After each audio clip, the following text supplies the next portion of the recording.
Subscribe Brillis channel. Subscribe Brillis channel. Subscribe Brillis channel.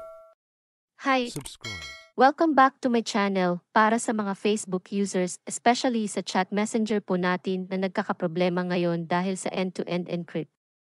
Nakikita niyo po ba itong mga messages na ito sa inyong chat box?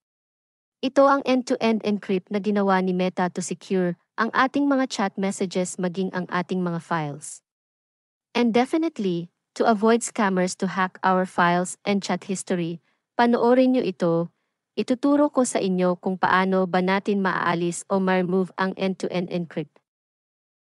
Paano nga ba mag-on or mag-off ng end-to-end encrypt chat messenger? Bagong update ni Facebook Meta. Ating alamin, alam niyo po ba na may bagong update si Meta sa ating messenger chat? Ito ang end-to-end encrypt. Ito ay ginawa para maproteksyonan ang ating chat box history maging ang mga files na nakalagay dito dahil sa kumakalat na mga scammer or hackers. May option naman po tayo kung gusto natin na may encrypt or not. Kaya ituturo ko sa inyo kung paano natin tatanggalin ang end-to-end encrypted chat at paano din maibalik if gusto natin na i-secure from hackers. So, paano ba ma-remove or ma-off ang ating end-to-end encrypt? Una, punta po tayo sa chat box natin at i-click lang ang tatlong dots na makikita nyo sa bandang taas. Then i-click ang privacy and safety. Then makikita nyo dito ang end-to-end encrypted chat. I-click lang po natin ito. May dalawang option dyan to secure our storage data at security alert. Piliin lang po natin ang secure storage at makikita nyo na dito ang naka-enable na secure storage, ang paglalagay ng PIN code at pag-generate ng code para ma-access natin if ever ma-hack ang ating chat history or mawala ang ating phone. At andito rin kung gusto natin na i-remove ang security.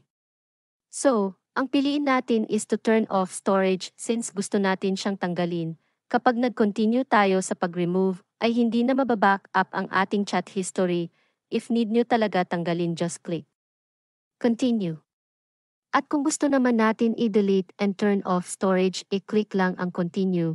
Paano naman if gusto naman nating ibalik ang security or ang end-to-end encrypt?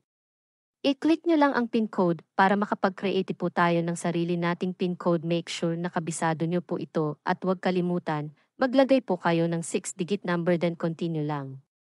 Ang isang option naman ay ang pag-generate ng code.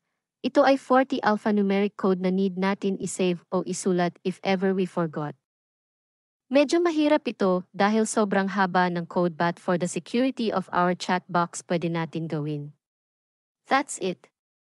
Sana ay nakatulong po ito sa lahat ng nagkakaproblema ngayon sa kanilang Facebook chat messages. Kung hindi naman po kayo lumalabas ng bahay ay pwede naman na i-off na lang para hindi hassle. Maraming salamat po and God bless.